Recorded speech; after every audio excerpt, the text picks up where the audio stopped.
What is up, golfers? Are you tired of trying golf fitness exercises you find online and you're not getting any results from them? Today, I'm going to review the top golf fitness exercises online, show you what they're all about, if they're worth doing, or if you're wasting your time. Let's get into it.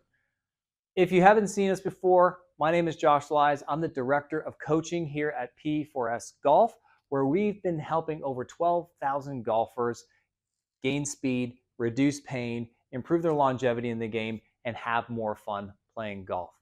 So I'm on my phone here. I'm searching best golf fitness exercises. And I'm going to scroll straight down to the videos because I'm sure that's what most people are going to do. Rather than reading an instructional manual, we're just going to watch an instructional video. The first exercise we're going to see here, once they get through their preamble, they get into it, is going to be a reach. I call this a reach back. We're essentially just rotating the trunk open.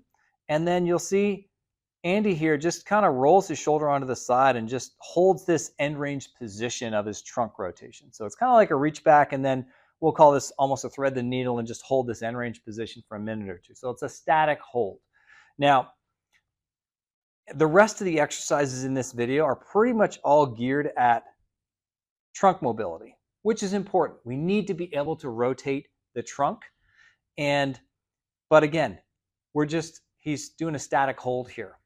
Minute on each side. He's doing essentially a version of a book opener here. Minute on each side. A lot of trunk mobility focus and a lot of static holds. So I'm going to show you why that may not be the best way to improve your trunk mobility. Okay? Here's how to do it better. Take a foam roller. Let's actually do some soft tissue work and massage the soft tissue in my mid-back first before I try and rotate it. Okay, so if you sit a lot, if your back's rounded, if we don't work on the soft tissue with some foam roller or a double lacrosse ball, we're going to miss out on improving your ability to rotate. So I'm just taking this foam roller, moving it up and down my spine a little bit, keeping my elbows tucked in. That's actually going to help separate your shoulder blades and help kind of expose that tissue in between your shoulder blades, which is where we want to move from here. And again, we're not out this way. We want to keep the elbows in. And then I'm going to pause right between my shoulder blades or just beneath them with the roller 90 degrees to my spine. And then I park my butt on the floor. I'm going to keep my stomach braced because I want to not move from the lower back. I want this stable, and we want to move from here. So all I'm going to do is just slowly extend my middle back and shoulder blades, not the chin. So it's not a neck extension. It is a trunk extension. And again, you might not feel like you move very much, especially if you've got a kind of rounded, slouchy posture. You want to slowly just ease back until you feel some tightness. Breathe. And you're just going to pivot back and forth there a few times. And then you can move the roller down your spine a couple inches and repeat that process. So we're doing some foam roller thoracic extensions here, just getting a little bit of extension in the spine. The reason we want to extend first is if you do a little extension, the next exercise, or going back to that reach back that Andy did, is going to be a lot more effective. If I can extend my spine, it's going to be way easier to rotate. And if you're sitting there and just slouching and you try and turn, you won't go very far. But then if you lengthen your spine, you'll find that you can turn a lot more. So that's why we get some extensions in first. So I'm going to start in this position. Now, he was kind of demonstrating like this. I don't particularly like that position because the pelvis can move around a lot. So if you can't sit your butt down to your heels, just put a pillow or something in between there. That's totally fine. I like to get my butt back on my heels, and then I can really keep my pelvis stable. And then I know I'm only rotating from my middle back.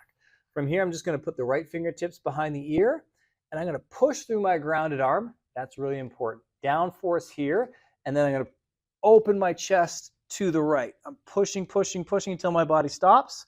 Now I'm going to hold the top end range. Big breath in, and then try and breathe into it.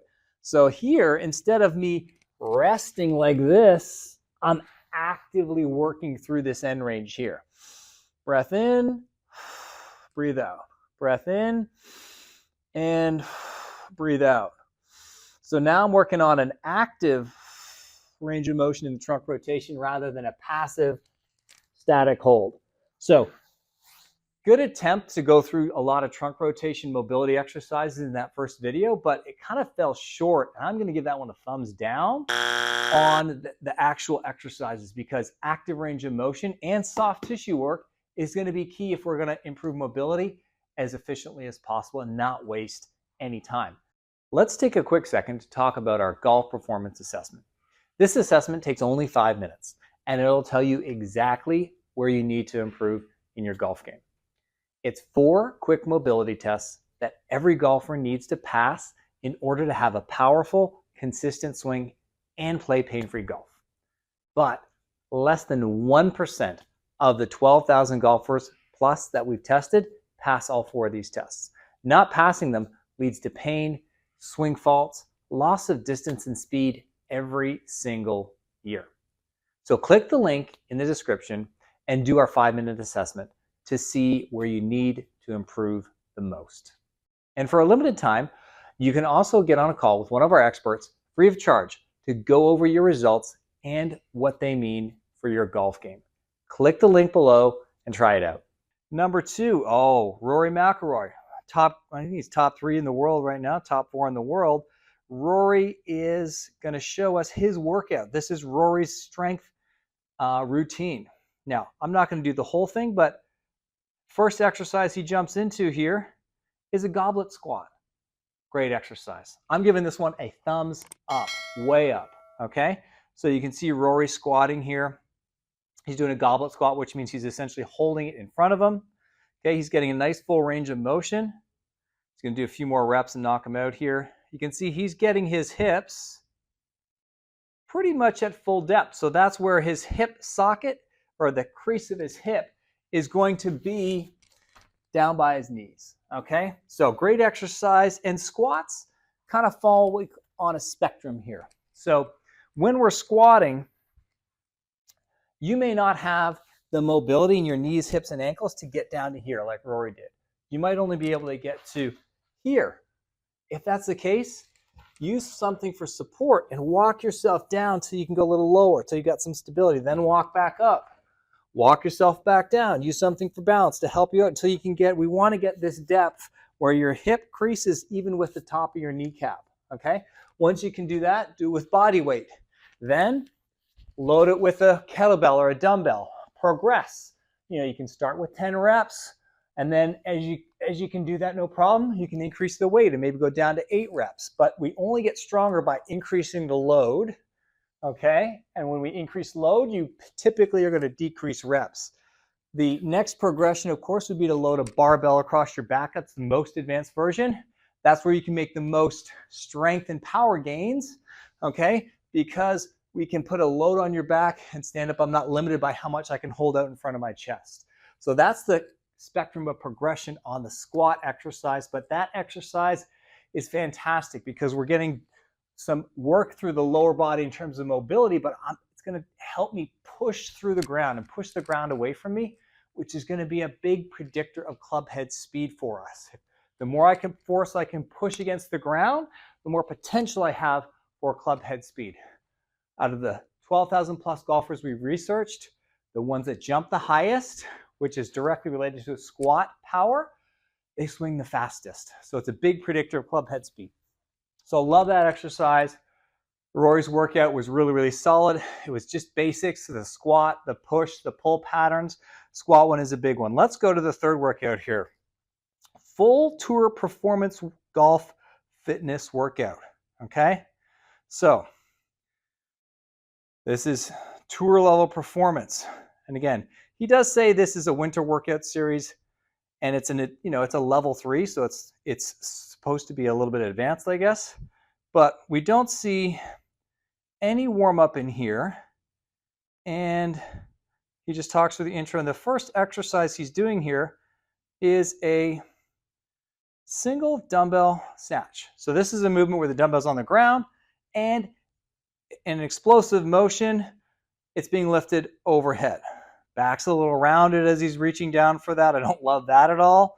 And this is an overhead pressing type motion or position where his shoulder's loaded straight down. Okay, the gravity he's being loading that shoulder.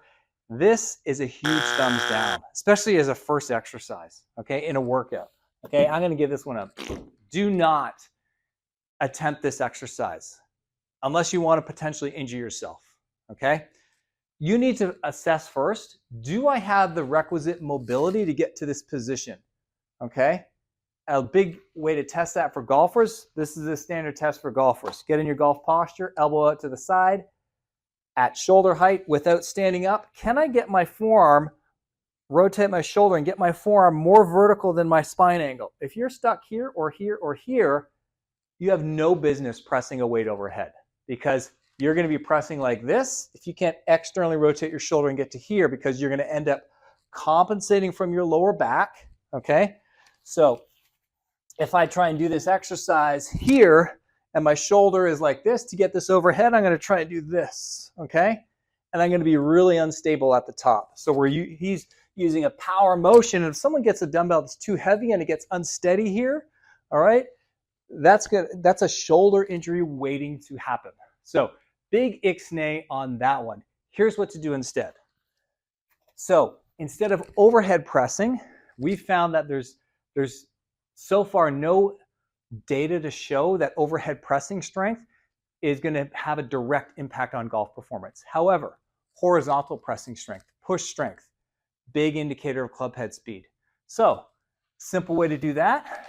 Doesn't matter how old you are, how young you are, get to here. If you can't get to here, do this on top of with your hands on a countertop or a tabletop. Do an eccentric push-up, down slow.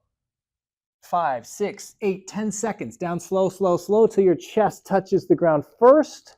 Then put your knees down, come back up to here, and repeat, down super slow. Keep your shoulder blades packed away from your ears. So this is like a moving plank in slow motion. I'm bringing the plank from the top down to the bottom, and then I get back here and reverse the motion. Once you can do like 7 or 8 of those, then you can, again, try and do a press up from here and do an actual push-up. If that's too advanced, put your hands on an elevated surface, like a countertop or a bench, all right? And do a pressing motion like so. Now, in all these videos that we found, only the first one really talked about mobility, these top golf fitness exercises.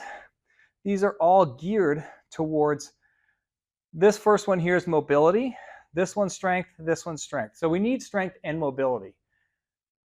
One big area all of these fall short is I didn't see anything in these first top videos about hip rotation, okay? In our home mobility assessment, we assess the shoulders, neck, spine, and hips. Those are our 4 rotary centers. Most golfers will pass 1 or 2. If you're over the age of 50, you're probably going to fail at least 2 of these tests, at least 2. Golfers sometimes, they'll pass the trunk rotation test, and that is important, but most golfers are really going to have trouble with the internal hip rotation test. So when you're sitting, if I can rotate my hip this way to bring my shin out at a 45-degree angle, if you're getting stuck here and you're like cramping up here, that is a red flag. Alarm bell should be going off. I need to improve my internal hip rotation. That's a huge low-hanging fruit, especially if you have lower back pain at all.